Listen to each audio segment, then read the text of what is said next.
منبر نور پر جلوہ بار علماء ذوی احترام، حاضرین اہل سنت و جماعت، مشائخ و سادات اعزام، السلام علیکم ورحمۃ اللہ وبرکاتہ۔ وعلیکم السلام ورحمۃ اللہ وبرکاتہ۔ الحمد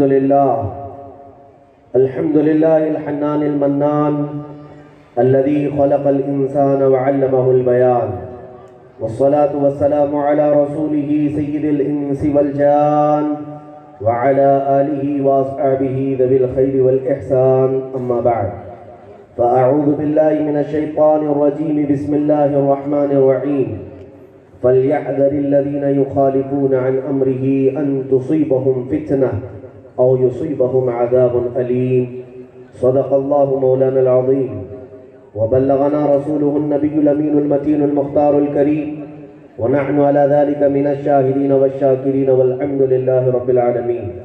بارگاہ رسالت معاب صلی اللہ تعالی علیہ وسلم میں درود پاک کا ہدیہ پیش کریں۔ اللہم صل علی سیدنا و مولانا محمد معدن الجود والکرم وآلہ واصحابہ الکرام وابنہ الکریم وبارک وسلم صلاة دائمتا سرمدا ابدا۔ عزیزان گرامی وقار، آج عرس عظیم ملت میں اس فقیر کی حاضری خطابت کے جوہر دکھانے کے لیے نہیں بلکہ عظیم ملت کے فیض حاصل کرنے کے لیے ہے، اور جس خانوادے اور جس آستانے کی برکتیں ہم لینے آئے ہیں، یہ وہ آستانہ ہے جہاں بغداد مقدسہ سے سیدھے فیض کی لہریں پہنچتی ہیں، اور یہ شجرہ طیبہ وہ شجرہ طیبہ ہے جس کو سلسلۃ الذہب کہا گیا ہے، جس کی ہر کڑی سونے سے زیادہ قیمتی۔ یہاں پر لوگ خیرات لینے کے لیے آتے ہیں، انہی خیرات لینے والوں میں مجھ فقیر کا نام بھی شامل ہے۔ عزیزان گرامی وقار، عظیم ملت کے جد امجد حضور امیر ملت وہ عظیم ہستی ہیں جن کے ہاں خود وقت کے مجدد اعلیٰ حضرت فاضل بریلوی تشریف لائے۔ ایک عاشق رسول جب آل رسول کے گھر آتا ہے تو پھر وہ ایک الگ سنگم ہوتا ہے۔ اس خانقاہ کو ایک اعزازی مقام یہ بھی حاصل ہے کہ حضور امیر ملت سے لے کر اب تک اس خانقاہ اور ان اہل بیت اطہار کا خصوصی تعلق اعلیٰ حضرت کے دربار سے ہے۔ میرے عزیزوں، یہ بات آپ کو شاید معلوم ہو، سیدی اعلیٰ حضرت فاضل بریلوی رضی اللہ تعالیٰ عنہ جب حضور امیر ملت کے ہاں ملاقات کے لیے آئے تھے، عظیم ملت کے جد امجد اعلیٰ حضرت جب گھر کے اوپر تشریف لے جا رہے تھے بالا خانے میں، تو ایک پتھر کو ہاتھ لگا کر آپ سیڑھی کو چڑھ رہے تھے۔ حضور امیر ملت جو خود اہل بیت میں سے ہیں، غوث پاک کی اولاد میں سے ہیں، اعلیٰ حضرت کو چڑھتے ہوئے دیکھا، اترتے ہوئے دیکھا، اس کے بعد اپنے خادم سے کہا وہ سیڑھی کے قریب جو پتھر ہے اسے اکھاڑ لاؤ، اسے نکال لو۔ نکال کر کے لایا گیا تو حضور امیر ملت نے اس پتھر کے بارے میں کہا اب اس پتھر کی میں زندگی بھر حفاظت کروں گا، اس لیے کہ اس پر ایک عاشق رسول کا ہاتھ ہے۔ خود آل رسول اگر کسی کی تعظیم سکھاتا ہے تو عاشق رسول کی تعظیم سکھاتا ہے، اور عاشق رسول کی تعظیم کیوں ہوتی ہے دنیا اس کو سمجھ جائے۔ میرے عزیزو، آج ہماری جو بھی عزت ہے وہ صرف اور صرف اس بنیاد پر ہے کہ نسبت رسول پاک کے قدموں سے ہے۔ اگر زندگی کا مقصد تم سمجھ جاؤ میرے عزیز بچوں، عزت، برکت، رحمت، رافت، ساری چیزیں انہی قدموں سے چھن کر کے آتی ہیں، اور ان سے پھرے جہاں پھرا پھرائی کمی وقار میں، ان سے پھرے جہاں پھرا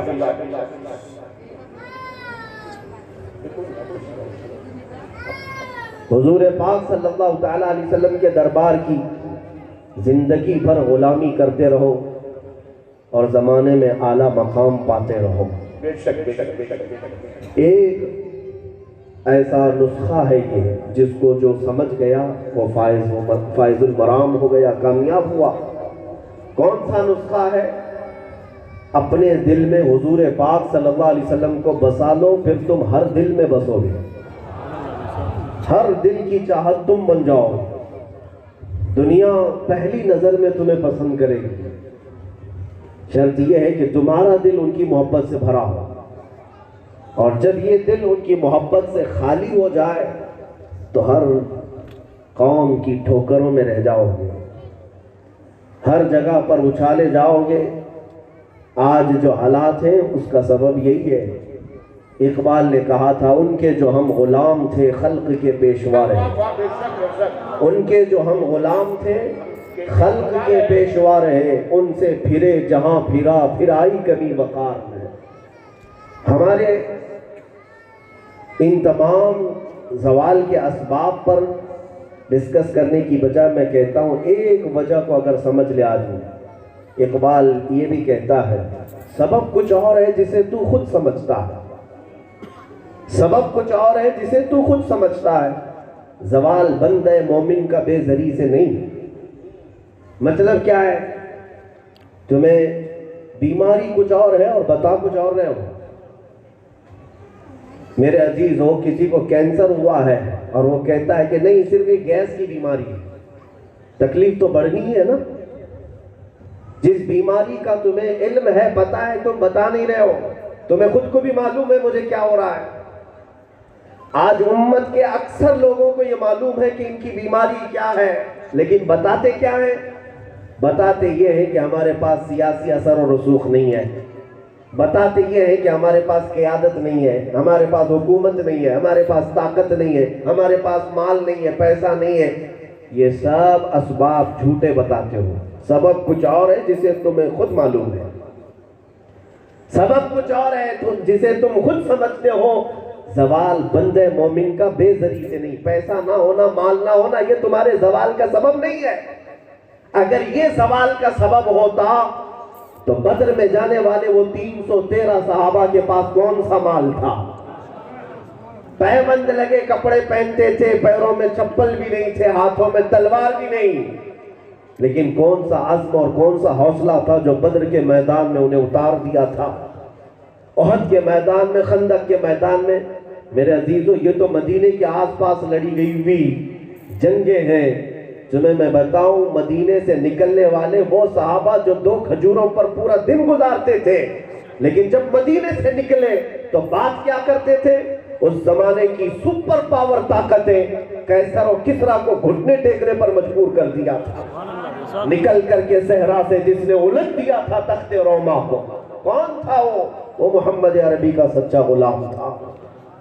اگر اسباب یہی ہوتے، مال نہ ہونا ہمارے زوال کا سبب ہے، تو مدینے کے ان صحابہ کے پاس مال کی فراوانی نہیں تھی، مال نہیں تھا، بڑے بڑے اسلحے نہیں تھے، لیکن کامیابی بڑھ بڑھ کر قدم چوم رہی تھی۔ اب میں آپ کو بتاتا ہوں وہ سبب کیا ہے۔ وہ سبب یہ ہے، طریق مصطفیٰ کو چھوڑنا ہے وجہ برباد ہے۔ اسی سے قوم دنیا میں ہوئی ہے بے اقتدار اپنی۔ اور علاج کیا ہے؟ علاج بس ایک ہی شعر میں اقبال نے کہا، اگر یہ سارے فیلڈ پر، سارے میدانوں پر تم قابو پانا چاہتے ہو کہ سارے میدانوں کا علاج ہو جائے، کون کون سے زخموں کی میں آپ بات کروں آج؟ میرے عزیزوں، حالات اس قدر پیچیدہ سے پیچیدہ ہوتے جا رہے ہیں، لیکن کئی نوجوان آج بھی ایسے ہیں جن کے کانوں پر جوں تک نہیں رینگتی، ان کی زندگی میں آج تک کوئی بدلاؤ دیکھنے کو نہیں ملتا، ان کی عیاشیاں چوں کی چوں ہیں۔ کل جس طرح سے عیش سے رات گزارتے تھے آج بھی وہی ہے۔ اسی لیے شاعر نے کیا خوب کہا تھا، جگہ جگہ کے تھک چکے ہیں تمہیں یہ ہنگامے، اٹھو نشاط لذت خواب گراں بدل ڈالو، غلط روی سے منازل کا بعد بڑھتا ہے، مسافروں روش کارواں بدل ڈالو۔ شاعر نے کیوں کہا تھا روز ایک ہنگامہ ہو رہا ہے تمہیں جگانے کے لیے لیکن تم ہو کے جاگتے نہیں. اور فاضل بریلوی امام اہل سنت نے یہ فرمایا تھا تیری گٹھری تاکی ہے اور تو نے نیند نکالی ہے. ساری دنیا تیری گٹھری کو تاک رہی ہے. ایمان تمہارے پاس ہے, عشق رسول کی دولت تمہارے پاس ہے.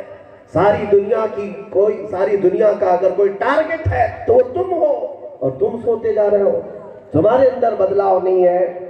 اسی کو اقبال نے کہا تھا اگر علاج چاہتے ہو ہر میدان کیا بے حیائی کیسے دور ہو, ہماری جہالت کیسے جائے, ہمارے اخلاق اور کردار میں جو تنزلی آئی ہے یہ سب کیسے دور ہو.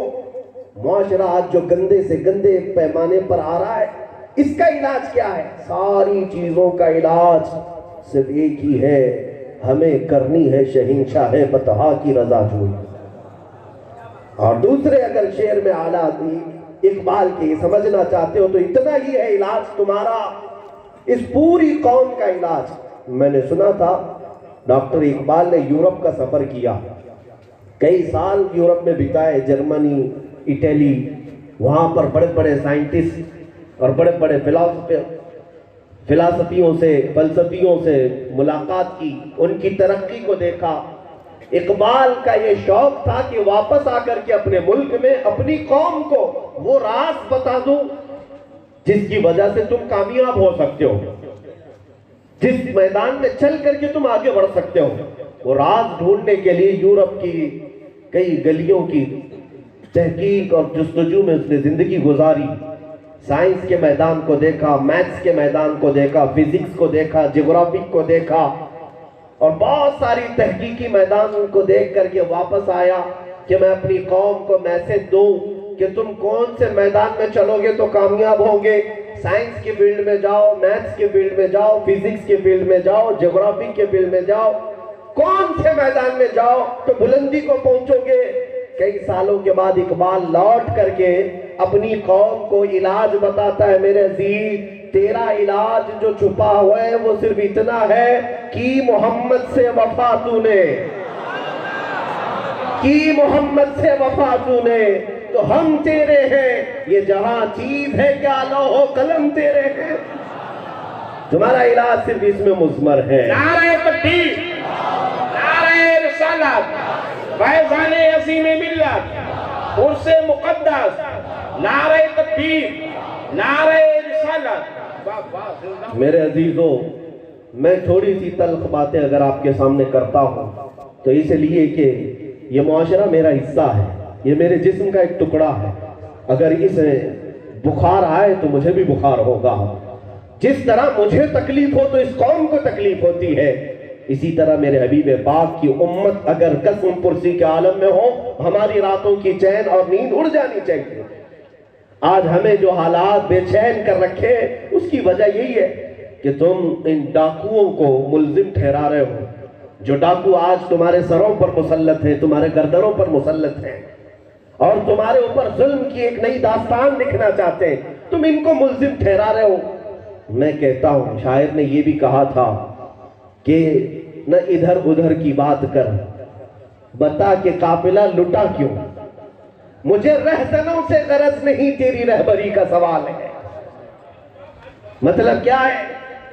ڈاکو جو راستے میں کھڑا ہوتا ہے اس کا کام ہی ہے ڈاکہ ڈالنا. وہ چور ہے, چوری کرے گا, یہ ظالم ہے, ظلم کرے گا, مگر مجھے اس سے غرض نہیں, تم سے غرض ہے. تم تو رہبر ہو, تم خیر امت بنا کر بھیجے گئے تھے. تم گٹر اور نالیوں میں کب سے گر گئے, تم چھوٹے اخلاق میں کب سے پڑ گئے, تم بے حیائی کے اڈوں پر کب سے آباد ہو گئے. تمہارے ان اخلاق پر تو سوال ہوگا. عزیزان گرامی وقار, ایسا کیا ہو گیا اس قوم کو جو ایک چھوٹی سی جماعت مدینے سے نکلتی تھی تو ایران میں بیٹھا ہوا بادشاہ بھی کانپنے لگتا تھا, روم میں بیٹھا ہوا بادشاہ قیصر بھی کپ کپی طاری کر لیتا. اس قوم کا خوف یورپ کی سرزمین پر تھا, بلکہ کئی بر اعظموں کو انہوں نے اپنے قدموں سے رون دیا تھا. اور اسی کو اقبال نے کہا تھا, تھمتا نہ تھا کسی سے سیل رواں ہمارا, کچھ بات تو ہے کہ مٹتی نہیں ہستی ہماری, صدیوں رہا ہے دشمن دور زماں ہمارا.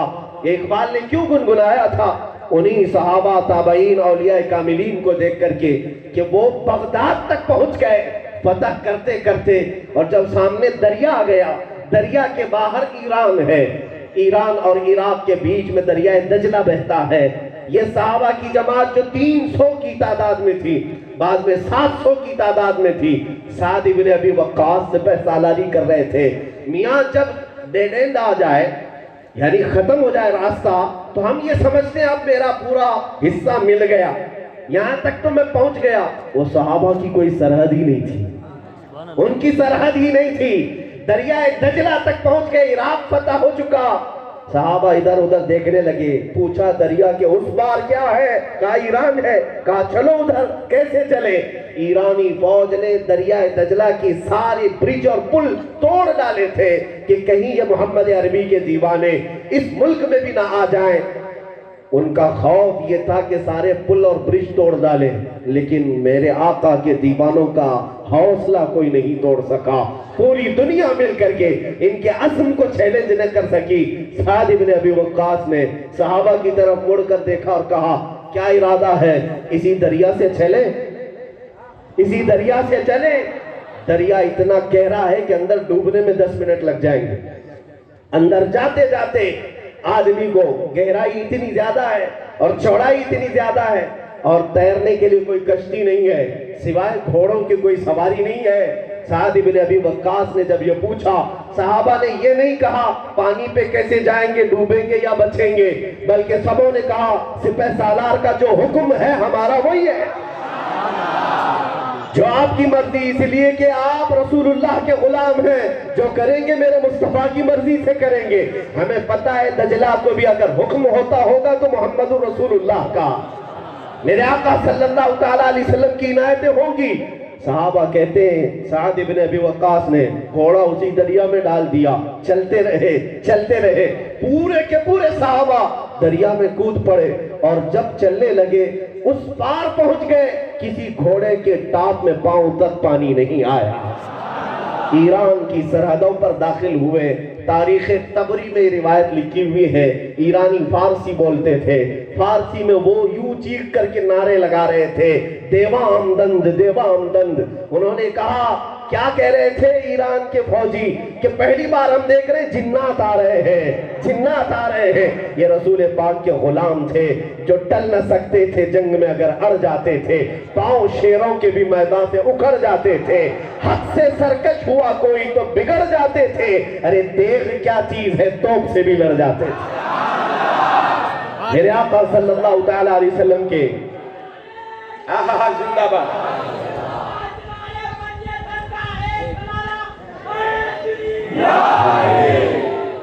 عزیزان گرامی وقات، وہ جماعت تھی جن کی سرحدیں نہیں، جن کا اینڈ نہیں۔ حضرت عقبہ بن نافع ایک صحابی ہیں، مصر فتح کر کے جب حضرت عمرو بن عاص آئے، حضرت عقبہ کیا کہتے تھے؟ پورا مصر فتح ہو گیا اور اسلامی سلطنت قائم تھی۔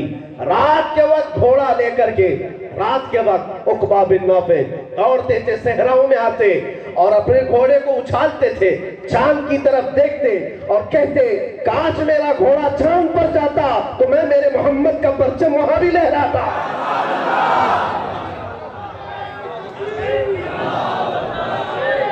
لبیک یا رسول اللہ، لبیک یا رسول اللہ، زندہ باد، زندہ باد۔ عزیزان گرامی، ان کی سرحدیں نہیں تھی، تم نے تو اپنی سرحدیں اپنے گھر کے باہر ہی بنا لی ہیں، اپنے محلے کو حصار میں بدل لیا ہے، اس کے باہر تو جانا ہی نہیں ہے۔ وہ صحابہ اکرام رضوان اللہ تعالیٰ علیہم اجمعین کی کاوشیں تھی جو اسلام ہم تک پہنچا۔ میرے عزیزو، آج اس امت کو کیا ہو گیا؟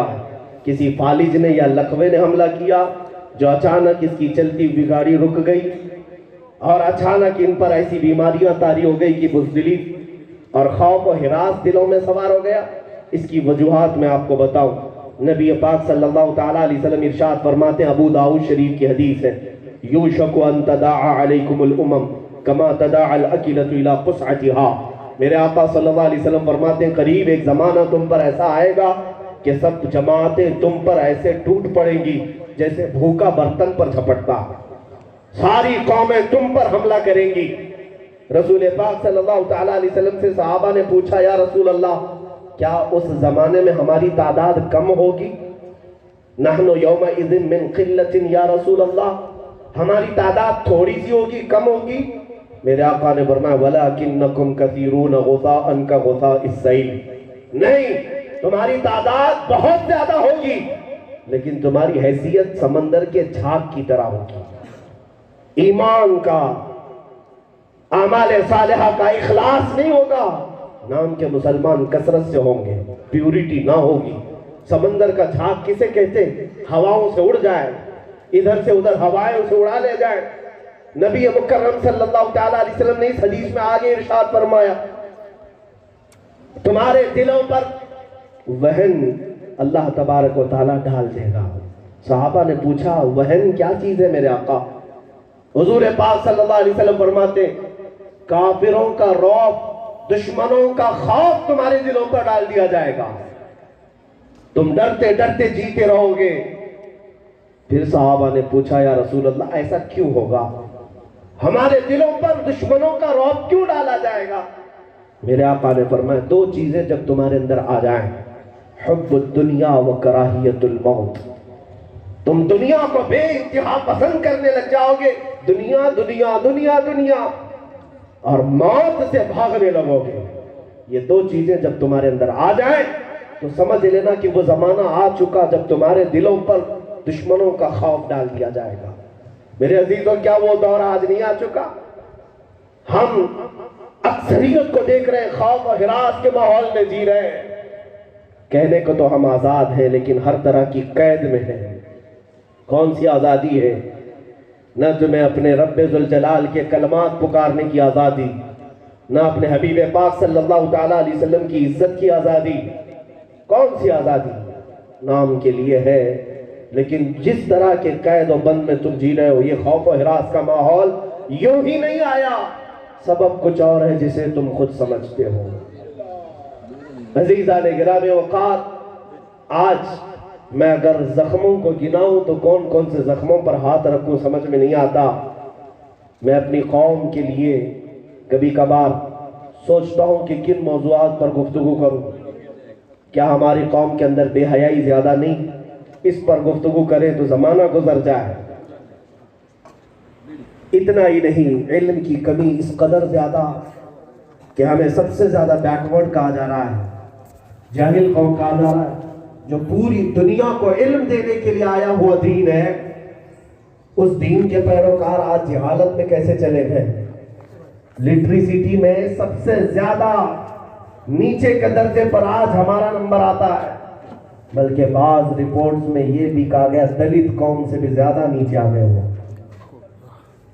کیوں؟ زندگی گزارنے کے یہ طور طریقے ہم نے کیوں اپنا لیے؟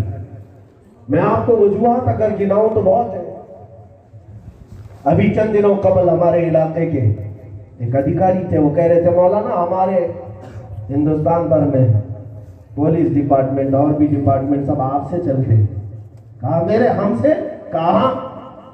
ساری خبری اور مخبری کرنے والے آپ کے لوگ ہیں، اور کرتے کس کے ہیں؟ آپ ہی کی قوم کی۔ مسلمان کو کاٹتا ہے اور ایک دوسرے کے پیر کھینچنے میں، اسے قتل کرنے میں روز منصوبے بناتا ہے۔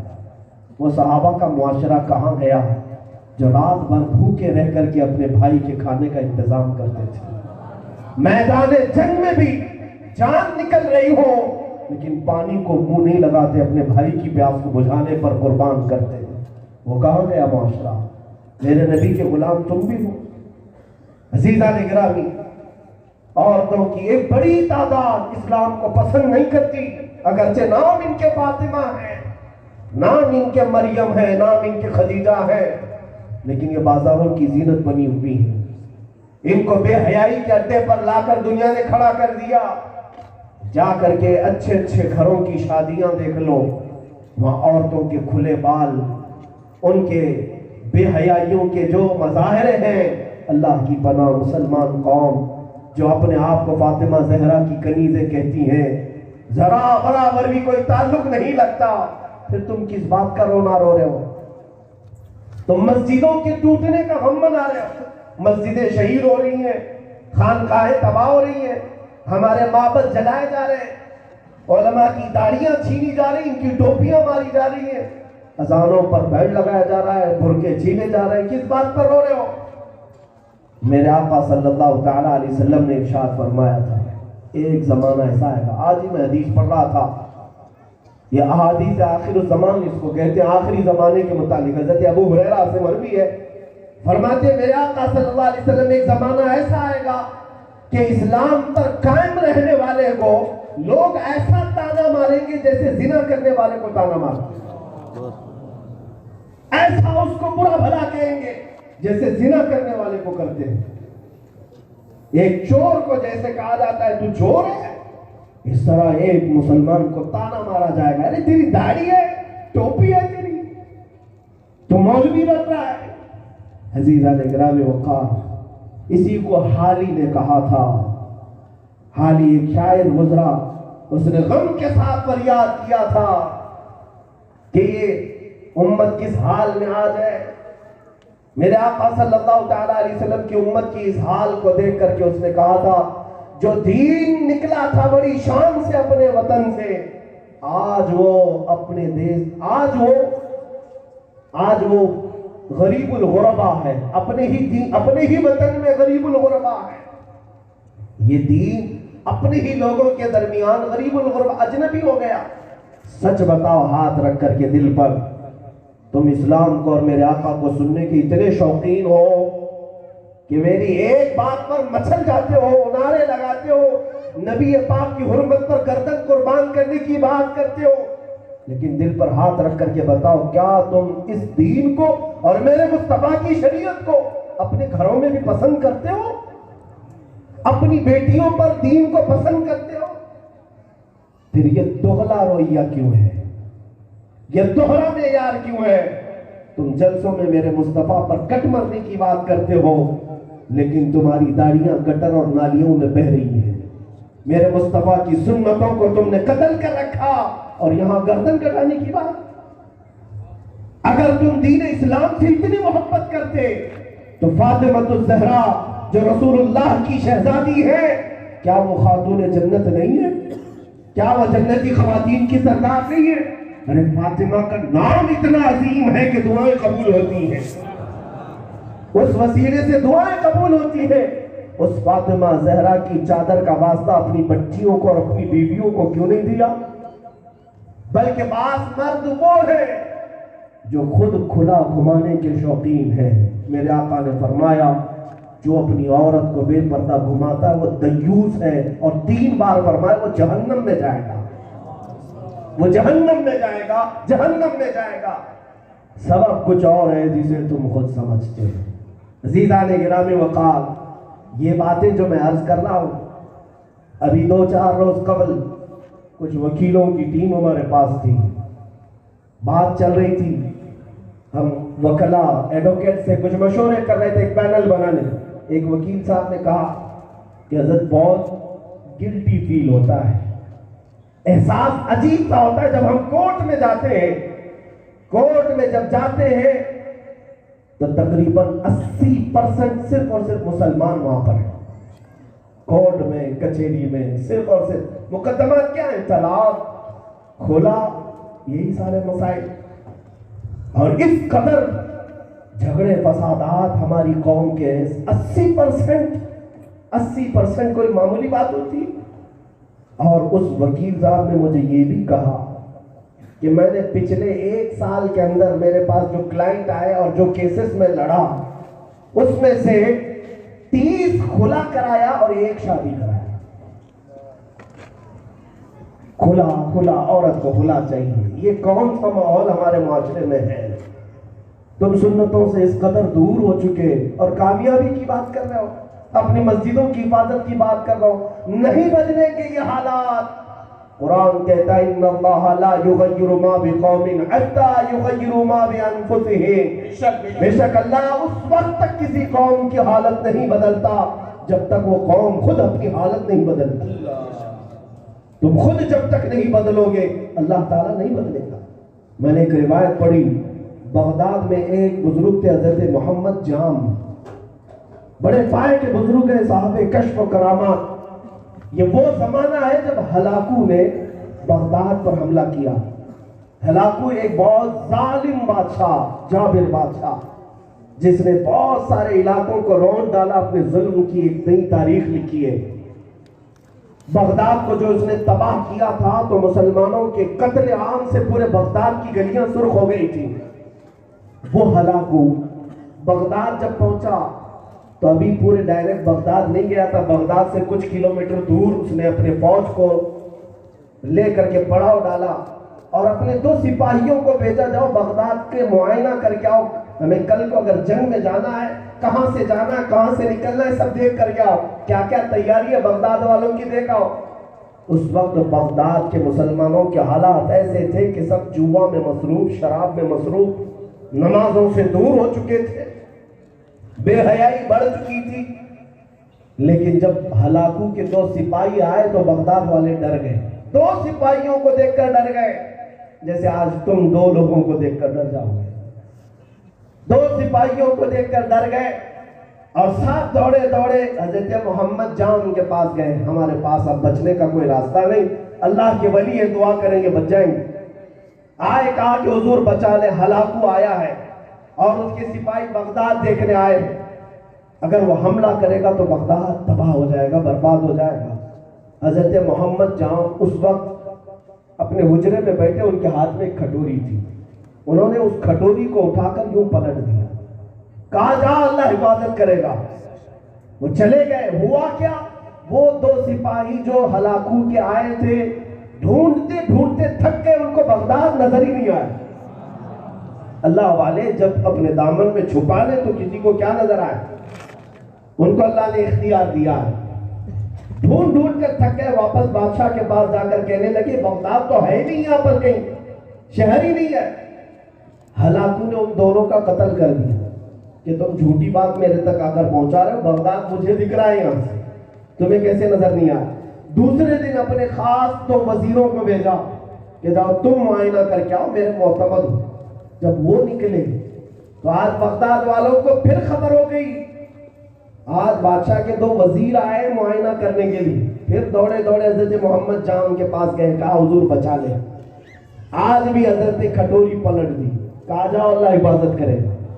یہ 2 وزیر پورا ادھر ادھر دیکھتے رہ گئے، لیکن ان کو بھی بغداد نظر نہیں آیا۔ واپس بادشاہ کے پاس جا کر کہنے لگے ہمیں بھی بغداد نہیں دکھ رہا، ہم غلط راستے پر تو نہیں آئے۔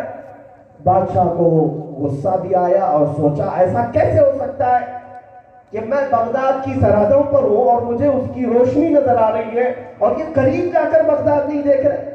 تیسرا دن تھا، ہلاکو نے کہا اب معائنے کی ضرورت نہیں، ڈائریکٹ ہم چلیں گے پوری فوج کو لے کر۔ توجہ، ہلاکو تیسرے دن اپنی پوری فوج کو لے کر بغداد پر چڑھائی کرنے لگا۔ پھر بغداد کے یہ سارے لوگ روتے دھوتے حضرت محمد کے پاس آئے، کہنے لگے حضور ہماری عورتیں بیوہ ہو جائیں گی، بچے یتیم ہو جائیں گے، بچا لیں۔ تیسرا دن تھا، حضرت محمد جام اپنے ہاتھ میں کٹوری تھی، آج پھر پلٹ رہے تھے، غیب سے ندا آئی، اے میرے محبوب بندے اس کٹوری کو واپس کر دو، کب تک ان کو بچاؤ گے؟ ان کو اللہ نے مہلت دی تھی، موقع دیا تھا اور یہ نہیں بدلے اور ان کا انجام وہی ہے جو ان کے ساتھ ہو رہا ہے۔ حضرت محمد جام نے کٹوری نہیں پلٹی اور اس کے بعد حشر وہ ہوا کہ آج تک تاریخ میں لکھا ہوا ہے ان مسلمانوں کی کھوپڑیوں سے اس نے مینار تعمیر کر دیا۔ میرے عزیزوں، ظلم ڈائریکٹ نہیں آتا، دھیرے دھیرے آتا ہے، جبکہ اللہ تعالیٰ تمہیں 1000 موقع عطا کرتا ہے، بدل لو اپنی زندگی کو۔ شاعر نے جو کہا جگہ جگہ کے تھک چکے ہیں تمہیں یہ ہنگامے ہی روز تھک رہے ہیں، کیا کیا تمہارے پاس آ گیا آج، جاگنے کے لیے کیا اتنا کافی نہیں؟ میاں وہ زمانہ کیسا تھا جب مدینے میں بیٹھے ہوئے صحابہ تبوک میں 900 کلومیٹر دور، تبوک مدینے سے 900 کلومیٹر دور، ایک صحابی جو حضور کے قاصد تھے، سفیر تھے، ان کا قتل ہوا تو یہاں سے 1000 سے زیادہ صحابہ بے چین ہو کر نکل پڑے تھے۔ ہمارا ایک عزیز قتل ہوا ہے، ہم مدینے میں کیسے چین سے بیٹھے، نکل پڑے۔ اور تمہیں معلوم ہے ہندوستان کے سب سے پہلے آنے والا کون ہے جو لشکر لے کر کے آیا؟ وہ محمد بن قاسم ہے۔ نوجوان تھا، صرف 19 سال کا، کس لیے آیا تھا؟ راجہ دابر سنگھ کے گنڈوں نے چند مسلمان عورتوں کو قید کر لیا تھا جو حج پہ جا رہی تھی، اور ان کی عزت لوٹنے لگ گئے تھے۔ کسی عورت نے پکار کر کہا تھا کوئی ہمارا عرب کا مسلمان بھائی ہے جو ہماری عزت کی حفاظت کرے گا؟ کچھ تجارت کرنے والے لوگ یہاں پر موجود تھے، انہوں نے آواز وہاں تک پہنچائی۔ محمد بن قاسم جو خلیفہ کا وقت کے گورنر کا بھتیجا تھا، اس نے سنا، وہیں سے کہا لبیک یا اختہ، اے میری بہن میں آ رہا ہوں۔ وہ اپنی ایک بہن کی عزت بچانے کے لیے 4000 کلومیٹر کا سفر طے کر کے آیا۔ ادھر پڑوس میں تمہاری بہنیں چیخ رہی ہیں، تمہارے کانوں پر جوں تک نہیں دیکھتی۔ اللہ، کتنوں کی عزت لوٹی جاتی ہے، تمہارے ہوش کہاں ہے؟ عزیزہ نے گرامی اوقات، اسی لیے کسی نے یہ بھی کہا تھا قوت فکر و عمل پہلے بنا ہوتی ہے جب کسی قوم کی شوکت پہ زوال آتا۔ بے شک سچ، سوچنے کی فکر ختم ہو جاتی ہے، کسی کے لیے احساس کے جذبے مر جاتے، تب اس قوم کا زوال آ جاتا ہے۔ آج تم کیا سمجھتے ہو؟ آپ گجرات میں رہتے ہیں، آج سے تقریباً 15 سال پہلے، جبکہ میرا بہت ہی چھوٹا ایک حلقہ رہا ہوگا، عمر بھی چھوٹی، آواز بھی ہلکی، مجمع بھی کم، لیکن گجرات میں جلنے والی آگ کی تپش ہمیں بہت دور تک محسوس ہوتی تھی۔ 15 سال قبل بھی یہ وکیل چیختا تھا، اپنے علاقوں میں کہتا تھا، یہ مت سمجھنا کہ پڑوس میں لگی ہوئی آگ صرف اس گھر کو جلائے گی، اس کی چنگاریاں تمہارے گھروں تک بھی آ سکتی ہیں۔ اور آج ہم نے دیکھا وہ چنگاریاں ہر جگہ پھیل چکی ہیں، ہر جگہ پھیل چکی ہیں۔ تمہارا درد کیا تھا؟ میرے آقا نے فرمایا مومنوں کی مثال ایسے ہے ایک جسم کی طرح، ایک انگلی کو اگر تکلیف ہو تو پورا جسم بے قرار ہونا چاہیے۔ یمن بھوکا مر رہا ہے، کیا تمہارے عیش میں کوئی کمی آئی؟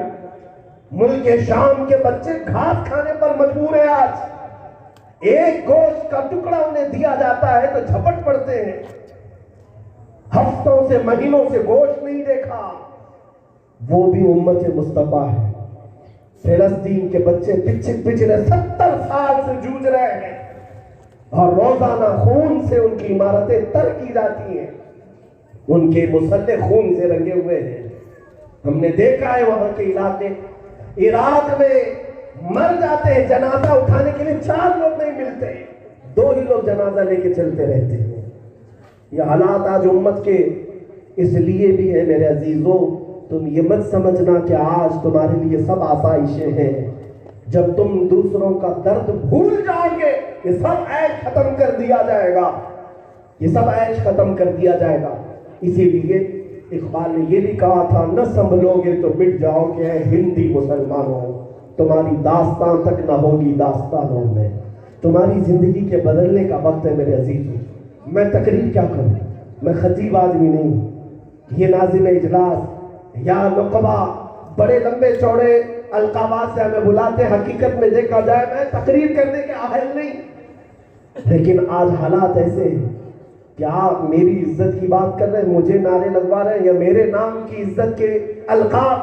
شرم آتی ہے، اس ملک میں ہماری عزت ہو رہی ہے جہاں میرے آقا کو گالیاں دی جا رہی ہیں۔ افسوس کا مقام ہے میرے عزیز، میں ہرگز اس چیز کا قائل تو ہوں نہیں، نہ ہی پسند کرتا ہوں۔ حالات ایسے آ چکے ہیں کہ تمہیں جگانے کے لیے آج دنیا نے سارے ظلم باہر نکال دیے۔ ایک بار تو جاگو، اور میرا مجدد 100 سال پہلے سے جگا رہا تھا، بریلی کا امام کہہ رہا تھا، سونا جنگل رات اندھیری چھائی بدلی کالی ہے، سونے والوں جاگتے رہیو چوروں کی رکھوالی ہے، آنکھ سے کاجل صاف چرا لے یا وہ چور بلا کے ہے، تیری گٹھری تاکی ہے اور تو نے نیند نکالی ہے۔ یہ دنیا کیا ہے جس کے پیچھے تم مرے جا رہے ہو؟ شہد دکھائے زہر پلائے قاتل ڈائن شوہر کش، اس مردار پہ کیا للچائے دنیا دیکھی بھالی ہے۔ یہ روز اپنا شوہر بدلنے والی ہے۔ دنیا کا آج عاشق آج اس کے عاشق تم ہو، کل کوئی اور ہوگا. روز یہ بدلتی رہتی ہے اور کئی بڑوں کو کھا گئی، دنیا کسی کی نہیں. میرے آقا نے فرمایا دنیا اگر اللہ کے نزدیک مچھر کے بال کے برابر بھی پسند ہوتی تو دشمنان خدا کو کبھی اللہ دنیا نہیں دیتا. اللہ رب العزت کے نزدیک اتنی بھی پسندیدہ نہیں جس کے پیچھے آج پوری دنیا لگی ہوئی ہے، بلکہ پوری قوم آپ کی صبح سے لے کر شام تک. میرے عزیزوں کئی چیزوں کا حل مجھے یہ بتانا تھا، وہ یہ ہے عورتیں، بچے، جوان اگر تبدیلی لانا چاہتے ہو تو ایک ہی طریقہ دین کی کمی اور علم کی کمی جو تمہیں کھائے جا رہی ہے اور ہر برائی کو جنم دے رہی ہے. آج جو تم بے خوف ہو گئے ہو اس کی ایک بڑی وجہ یہی ہے دین سے دوری. دین جن گھروں میں ہوگا وہاں خوف کا ماحول بھی ہوگا. چوری کرنے والے ڈکیت اس گھر میں نہیں پلیں گے جہاں اللہ اس کے رسول کا ذکر ہو رہا ہوگا. اللہ کا خوف، رسول پاک کی حیا انہیں دلائی جائے ان بچوں کے ہاں. یہ چوری ڈکیتی زنا عیاری اور عیاشی کے حالات نہیں ہوں گے. گھروں میں وہ چیز کیوں نہیں لاتے آج؟ میرے عزیزوں اسلام کو تم پہلے اپنے گھر میں پسند کرو، پھر مولا تخت پر بھی تمہیں اسلام دکھائے گا. پہلے تم اپنے گھروں میں اسلام کو پسند کر لو. جس دن تم نے اسلام کو گلے سے لگایا، اسلام پسند کرنے کا مطلب یہ نہیں نعرہ لگاؤ اسلام زندہ باد، وہ تو ہمارا چھوٹا بچہ بھی کہتا، بوڑھا بھی کہتا. نعرے کا تقاضا یہ ہے کہ تمہارا ہر فعل اسلام کے مطابق ہو جائے. ادخلوا فی السلم کافہ، اسلام میں پورے کے پورے آ جاؤ. تمہارے کپڑے کسی اور کے طریقے بتاتے، تمہارے جینے کے انداز سلیقے کسی اور کے طریقے نقش، تم یہود و نصارہ کی چالوں پر چلتے ہو پھر اسلام زندہ باد کہتے ہو. ادھر اللہ کی بارگاہ میں دعا کر کے جاتے ہو غیر المغضوب علیہم ولا الضالین، مولا ہم کو یہودیوں اور عیسائیوں کے راستے پر نہ چلا. مسجد میں تو دعا کر کے جاتے ہو، باہر انہی کے طریقے پر چلتے ہو. تمہارے چہرے، تمہارا اٹھنا بیٹھنا، بلکہ نوجوانوں کے موبائل اٹھا کر دیکھ لو ان کے فین کون ہیں، ان کے آئیڈیل کون ہیں.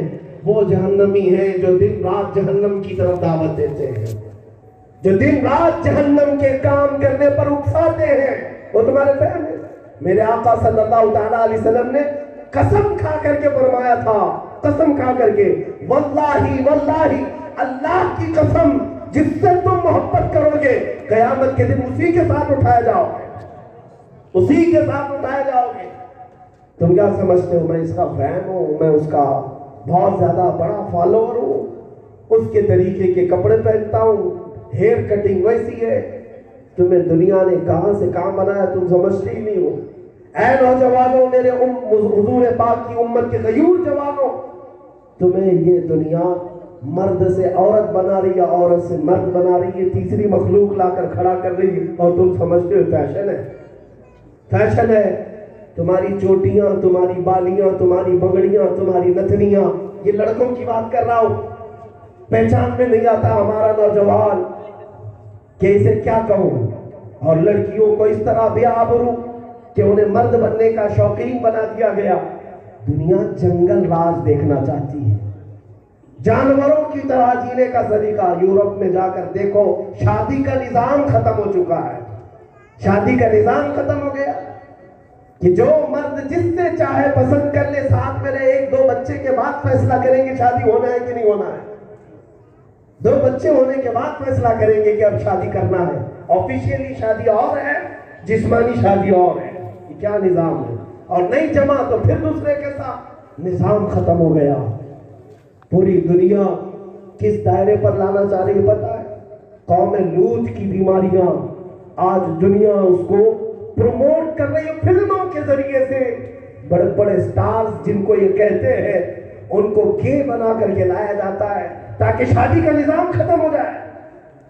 مرد اپنی خواہشات مردوں سے پوری کریں، عورتیں اپنی خواہشات عورتوں سے پوری کریں. یہ نظام ختم ہو جائے. دنیا ان طریقوں پر تمہیں دیکھنا چاہتی ہے جو جانوروں میں بھی نہیں ہے. میرے عزیزوں ان کے پیچھے چلو گے. اعلیٰ حضرت نے یہی فرمایا تھا، شہد دکھائے زہر پلائے، قاتل ڈائیں شوہر کش. تمہارے لیے میں بتاؤں اے میرے عزیز بچوں، کیا گنبد خضرا سے زیادہ حسین کوئی جگہ ہے؟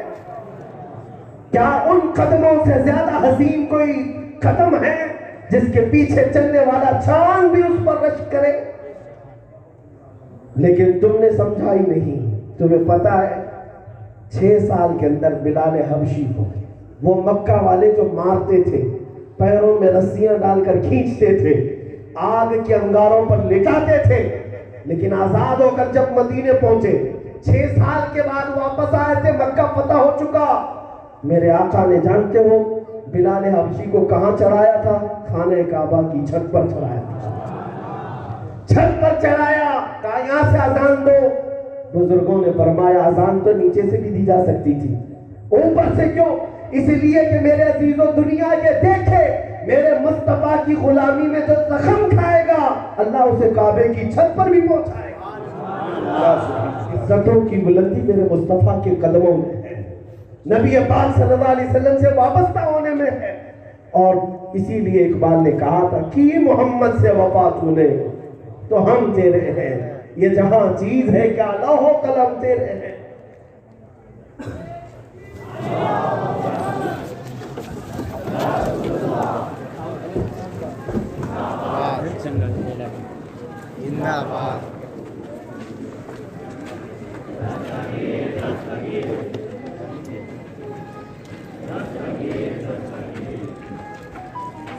نعرہ تکبیر، نعرہ رسالت، مسلک اعلیٰ حضرت، فیضان یسیم ملت، خاندان یسیم ملت، سرکار معین ملت. نعرہ تکبیر، نعرہ رسالت، منازع اہل سنت، قصر خطابت کی سلطان، مسلک اہل سنت کے ترجمان حضرت علامہ احسان قادری تشریف لا رہے ہیں. ان کے نام پر جو ہوتا نعرہ تکبیر، نعرہ رسالت، علماء اہل سنت، مسلک اعلیٰ حضرت، فیضان یسیم ملت، سرکار معین ملت، مناظر اہل سنت علامہ احسان قادری صاحب قبلہ. نعرہ تکبیر، نعرہ رسالت. ماشاءاللہ سبحان اللہ. خیر الاسفیاء حضور سرکار معین ملت کی جلوہ گری ہو چکی ہے. آپ حضرات اپنے نگاہوں کے کیمرے میں اس منظر کو محفوظ کریں. یقیناً آپ کا چہرے اقدس دیکھ کر دل کی دھڑکنیں کہہ رہی ہیں ہاں موبائل بند کر لیں، موبائل بالکل بند کر لیں. آن ہوتی ہے الگ شان الگ ہوتی ہے، آن ہوتی ہے الگ شان الگ ہوتی ہے، خوشبوئے نسبت جیلان الگ ہوتی ہے، نور پیشانی پہ چہرے پہ مسرت کی کرن، جنتی لوگوں کی پہچان الگ ہوتی ہے، جنتی لوگوں کی پہچان الگ ہوتی ہے. حضرات آپ جانتے ہیں خانقاہ اہل سنت مسلک اعلیٰ حضرت کا ترجمان ہے. آپ حضرات کیمرے میں اس منظر کو قید نہ کریں بلکہ آپ دل کی تختی پر ایک ایک جملے کو نشر کرنے کی کوشش کریں. موبائل پر خصوصی طور پر پابندی ہے. آپ حضرات بیٹھ کر کے صرف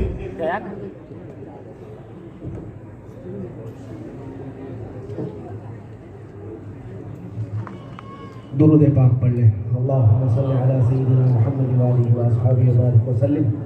صلاۃ و سلام علیک یا رسول اللہ صلی اللہ تعالی علیہ وسلم.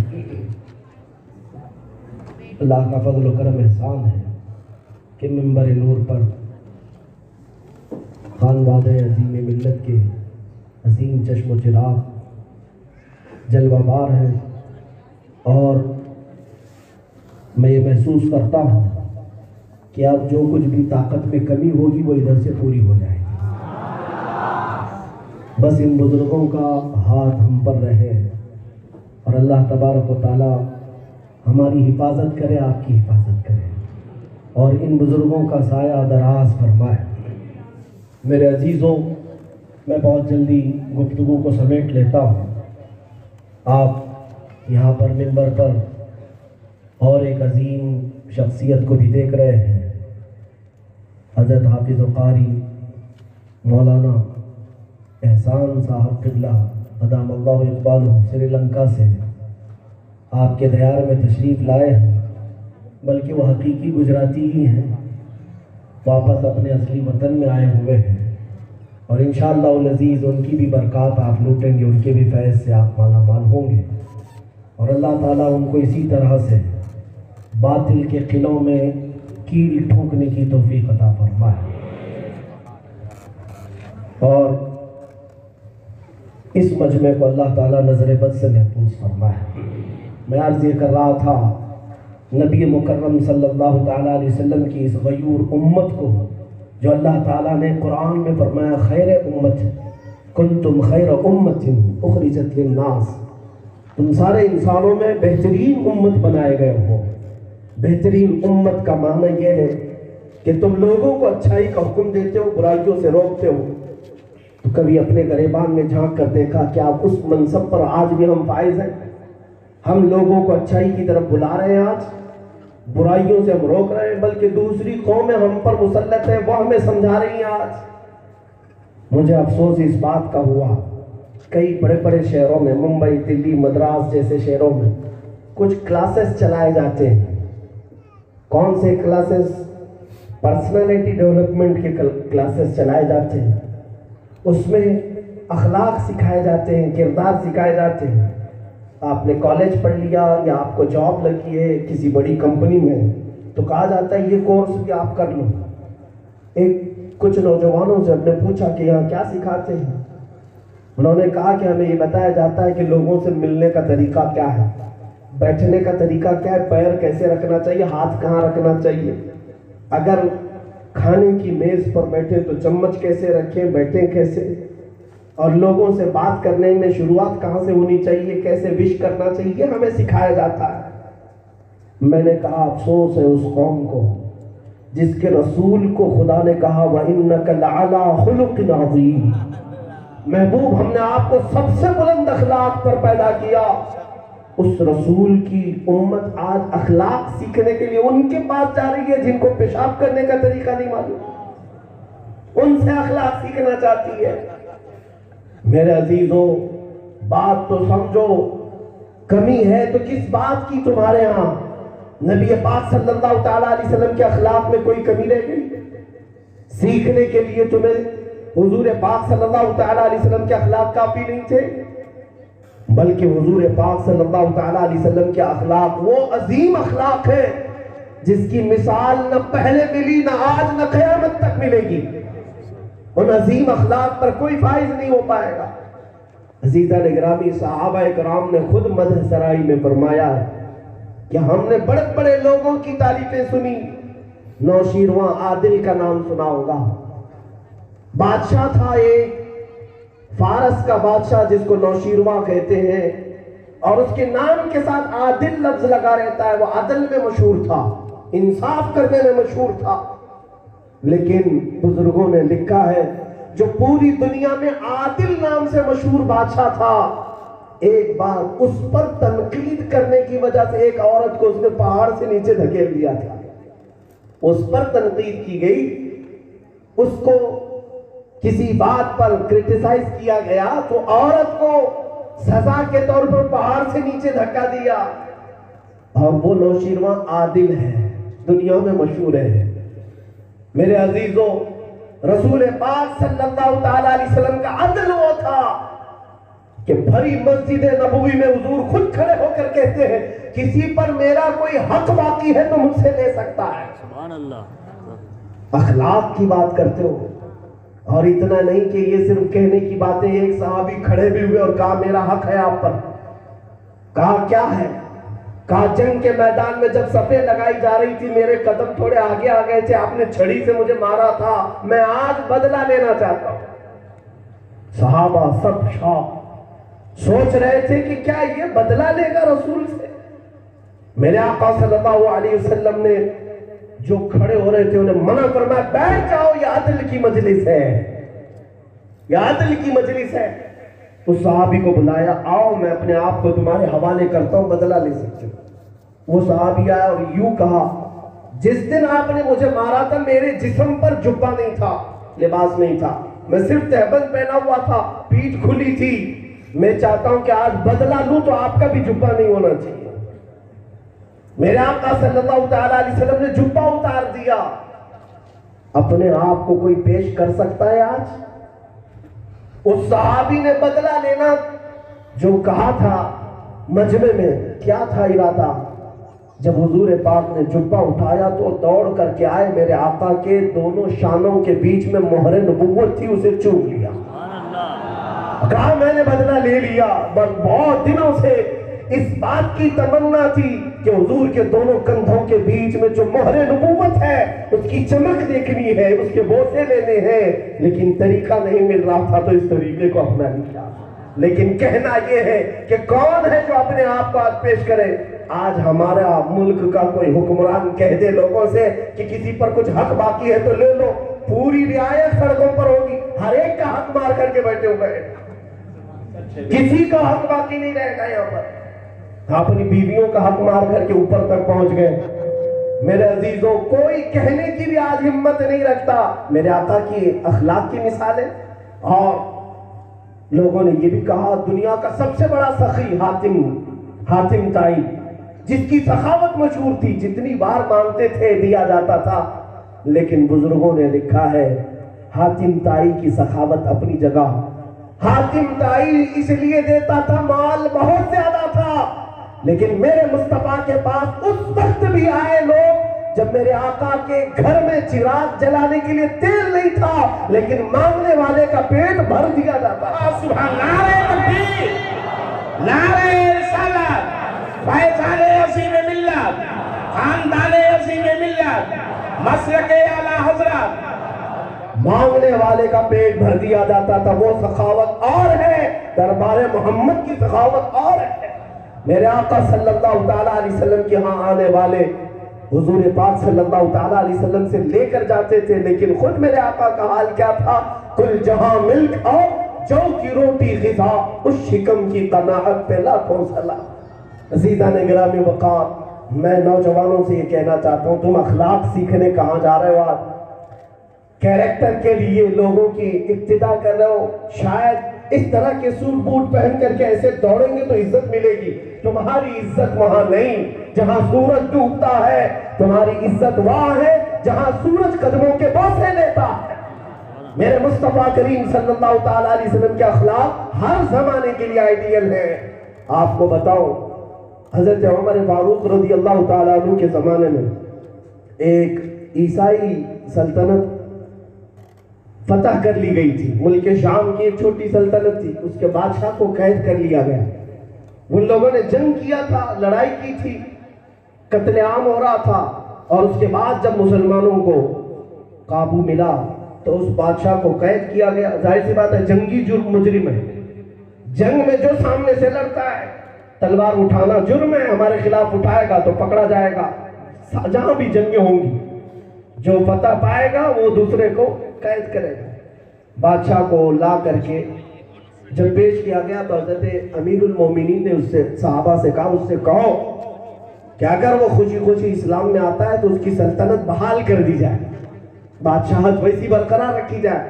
لیکن وہ ڈھیٹ آدمی تھا، عیسائی تھا. اس نے کہا ہرگز نہیں، سلطنت چھوڑ دوں گا مگر میں اپنے دین کی تبدیلی نہیں کروں گا. اس کے بعد پھر یہ کہا گیا تم جنگی مجرم ہو، ہمارے 10 سے زیادہ لوگوں کو قتل کیو، قصاص لیا جائے گا، بدلے میں تمہاری بھی موت ہو سکتی ہے. اس نے کہا مار لو، میں تیار ہوں اس بات میں، اور یہ سب سوچ کر کے ہی تم سے لڑائی کیا تھا.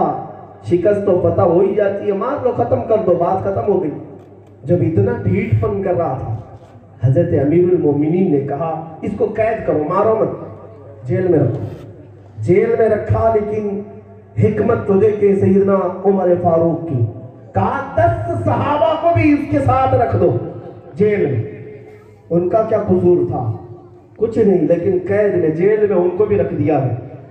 20 دن کچھ گزرے تھے، چند دن گزرے تھے. وہ بادشاہ اندر سے پیغام بھیجتا ہے مجھے امیر المومنین سے ملنا. پیغام پہنچایا گیا، اسے بلایا گیا. کیا بات ہے؟ کہا میں اسلام میں آنا چاہتا ہوں. کہا آج سے چند دنوں پہلے بھی تو تجھے یہ پیشکش کی گئی تھی. کہا اس وقت میں اسلام کو جانتا نہیں تھا. مجھے جیل کے 20 دن نہیں 20 سال بھی بھاری نہ پڑیں گے، مجھے پھانسی سے بھی ڈر نہیں، لیکن میں نے 20 دن یہ محمد کے دیوانوں کی صبح شام جو دیکھی، ان کے اخلاق نے مجھے ایسا متاثر کیا کہ ان کے اعمال دیکھ کر کے میں سمجھ گیا کہ یہ جھوٹوں کی جماعت ہو ہی نہیں سکتی۔ وہ میرے آقا کے اخلاق لے کر کے نکلے ہوئے صحابہ تھے جو پوری دنیا پر چھا گئے تھے۔ یہی تو وجہ تھی کہ وہ جہاں جاتے دلوں کو جیت لیا کرتے، اپنے تو اپنے غیر بھی ان کے دامنوں میں پناہ لینے کی بات کرتے تھے۔ عزیزان گرامی، خالد بن ولید ایک لشکر کو لے کر کے عیسائی قلعے کا محاصرہ کیے ہوئے تھے، اور وہ کئی دنوں تک گھیراؤ چل رہا تھا۔ عیسائیوں کے پادری نے اندر بیٹھ کر کے مشورہ کیا کہ خالد بن ولید سے لڑنا مشکل ہے، ایک کام کرتے ہیں، میں نے ایک ترکیب سوچی ہے، خالد کو دوسرے طریقے سے ہرائیں گے۔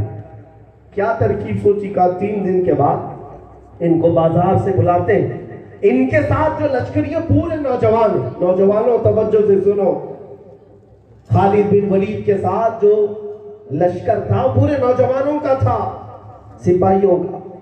وہ عیسائی پادری کہتا ہے میں نے یہ ترکیب سوچی ہے، 3 دن کے بعد ان کو بازار سے بلائیں گے اور بازار میں ملک کی خوبصورت لڑکیوں کو ننگا کھڑا کر دیا جائے، دولت کا انبار بچھا دیا جائے۔ نوجوان ہیں، حسن کی طرف یا دولت کی طرف لپک جائیں گے، ہم ان پر قابو پا لیں گے آرام سے۔ دنیا نے اس وقت بھی یہی حربہ اپنایا، آج بھی یہی کھیل تمہارے ساتھ کھیلا جا رہا ہے۔ حسن، شباب، کباب، دولت، نشہ، یہی ساری چیزیں تو ہے جو تمہیں میرے مصطفیٰ کریم کی سنتوں سے دور کی ہوئی ہے۔ 3 دن کے بعد حضرت خالد بن ولید کو کہا گیا کہ ہم آپ سے لڑنا نہیں چاہتے، صلح کرنا چاہتے، لیکن شرط یہ ہے کہ 3 دن کے بعد آپ فلاں بازار سے گزر کر کے آ جائیں گے۔ آپ نے مان لیا۔ 3 دن کے بعد جب اپنے لشکریوں کو لے کر وہاں سے نکلنے لگے، خالد بن ولید کو یہ احساس تھا کچھ تو ہے جس کی انہوں نے تیاریاں کی ہیں، یوں ہی اتنا بڑا قلعہ ہمارے حوالے کیوں کرنے والے۔ لیکن جب بازار میں نظر پڑی، نیم قریاں لباس میں، آدھے کپڑوں میں ملک کی خوبصورت ترین لڑکیوں کو ننگا کھڑا کیا گیا، دولت بچھائی گئی ہے، آپ رک گئے۔ وہ رسول اللہ کے شہدائی مڑ کر کے اپنے جوان صحابہ سے، ساتھیوں سے کہتے ہیں نوجوانوں، آج تمہارے امتحان کا دن ہے، اگر تمہارا قدم ڈگمگا گیا تو قیامت تک آنے والی نسلیں تم پر لعنتوں کے پھٹکار برسائیں گی، اور اگر تم جمے رہ گئے اللہ کی رحمت تم پر ہمہ وقت نازل ہوگی۔ سبوں نے پوچھا کہ ہمیں آج کیا کرنا ہے؟ خالد بن ولید نے جو بات کہی تھی، توجہ، کہا کچھ نہیں، میرے آقا کی ایک سنت پر عمل کرو۔ میں نے میرے مصطفیٰ کریم صلی اللہ علیہ وسلم کو دیکھا ہے، جب رسول پاک مدینے کے بازار میں گزرا کرتے تھے تو نظریں نیچی کر کے گزرا کرتے تھے۔ آج اے نوجوانوں تم میرے مصطفیٰ کی اس سنت پر عمل کرو۔ وہ سارے صحابہ میرے آقا کے صحابہ تھے، جب گزرنے لگے تو دنیا نے دیکھا ایسے گزرے کہ ان کے سروں پر اگر انڈا بھی رکھ دیا جاتا تو نہ گرتا، اس طرح سے جمے ہوئے ایسے جا رہے تھے جیسے لگتا ہے کہ انہیں آس پاس کی کوئی خبر ہی نہیں۔ عیسائی تو جشن منا رہے تھے قلعے میں کہ یہ سب اس میں لپک چکے ہوں گے، بہک چکے ہوں گے، دولت، شباب، کباب اور عورتوں کے حسن کے پیچھے مائل ہو چکے ہوں گے، لیکن ایسا کچھ نہیں۔ چند ہی منٹوں میں یہ قلعے کے پاس آ چکے تھے۔ وہ عیسائی پادری باہر آیا، شرط کے مطابق چابیاں خالد بن ولید کے ہاتھ میں رکھا، کہا لے لو۔ صلح کی بات تھی، ہو گئی، لیکن ایک بات بتاؤ خالد، یہ جو تمہارے ساتھ لشکری آئے ہیں یہ انسان ہیں یا فرشتے ہیں؟ اللہ، یہ کون ہے؟ انسان ہے یا کوئی اور مخلوق؟ اس لیے کہ اس عمر کے لیے جو چیزیں مائل کرتی ہیں اپنی طرف وہ سب ہم نے بازار میں رکھ دیے۔ اس عمر کے نفس کے جو انگارے ہوتے ہیں، شرارے ہوتے ہیں، وہ عورتوں کی طرف لپکتے ہیں، مگر تمہارا ایک جوان بھی کسی عورت کی اور کسی دولت کی طرف نظر نہیں اٹھایا۔ آخر ان کی تربیت کیسے ہوئی؟ خالد بن ولید نے مسکرا کر کہا، ہے نادان عیسائی، تو ان آنکھوں کو خریدنے کی کوشش کر رہا تھا جن آنکھوں میں پہلے سے جمال مصطفیٰ بسا ہو۔